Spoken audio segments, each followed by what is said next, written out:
Hello everyone, I'm Kyle from the Gwinnett County Public Library, and welcome to Weird Tales at Norcross, Spotlight on Stephen King. Today we will be discussing Stephen King's 1983 novella, Cycle of the Werewolf, and its accompanying film, Silver Bullet. We will also take a brief look at the positive representation of people with disability in horror media. So let's get started.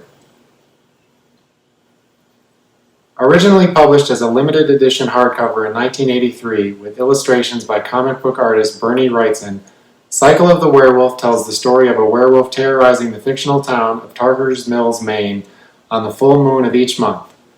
Initially conceived as a calendar, each chapter chronicles a different month, with the midpoint of the story occurring on July 4th and the climax occurring on New Year's Eve.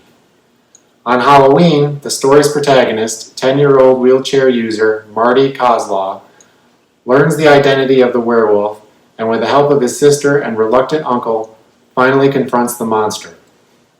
What, you didn't really think I was going to tell you what happens, did you? This is a spoiler-free discussion, so you'll just have to read the book. In 1985, the novella was adapted into a film starring Corey Haim, Megan Follows, and Gary Busey. It was directed by Dan Attias with a screenplay written by Stephen King himself. Okay, before I begin this part of the discussion, let me just say that I love this movie and never understood the cool reception it received 36 years ago, and I'm pleased modern critics are giving it a reevaluation.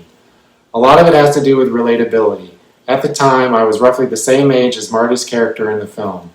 That, and I love werewolf films, and horror films in general. I also want to warn everyone about the language contained in the film. We weren't as enlightened about people with disability back in 1985, so the dialogue might sound jarring to modern ears. For the most part, Stephen King's screenplay follows the same plot as the novella, albeit with a few changes. Most notably, the role of Marty's sister, now named Jane, has been increased. She is not only the narrator, but discovers the identity of the werewolf. The climax of the film also occurs on Halloween instead of New Year's Eve. However, the often inebriated Uncle Al, now named Red, is much the same, as well as the tension between Marty and his parents. All in all, the film still gives the viewer a greater sense of a person with disability. Again, I hope you didn't think I was going to tell you what happens and spoil the movie for you. Let's just say it involves 2 silver bullets, a rocket firework, a baseball bat, and a motorized wheelchair affectionately named Silver Bullet.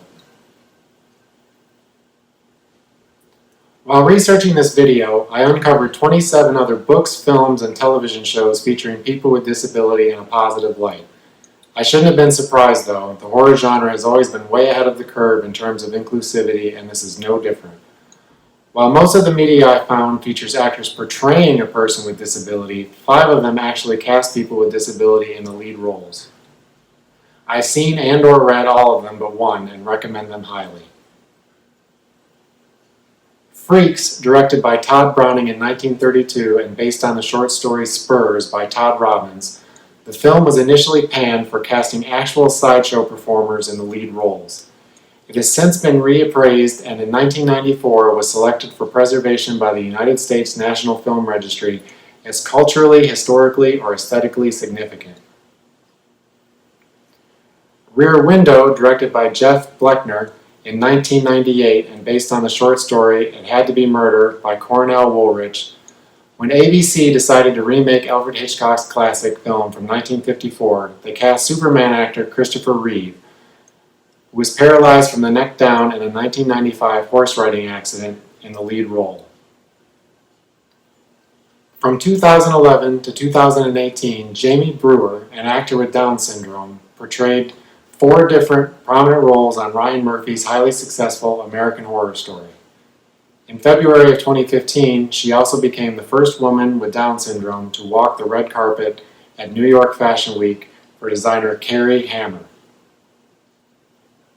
Again in 2018, deaf actor Millicent Simmons portrayed Reagan Abbott in the critically and commercially successful A Quiet Place, directed by John Krasinski. She reprised the role this year in the film sequel, A Quiet Place Part 2. Also in 2018, Millie Shapiro, who was born with cleidocranial dystosis, a genetic condition that affects the teeth and bones, played the role of Charlie Graham in Hereditary, written and directed by Ari Aster. I hope you enjoyed Weird Tales at Norcross, Spotlight on Stephen King. Be sure to stop by one of our 15 branches and check out any of the books featured in this video. And while you're there, sign up for the 2021 Summer Reading Challenge. I'm Kyle for the Gwinnett County Public Library. Happy 4th of July.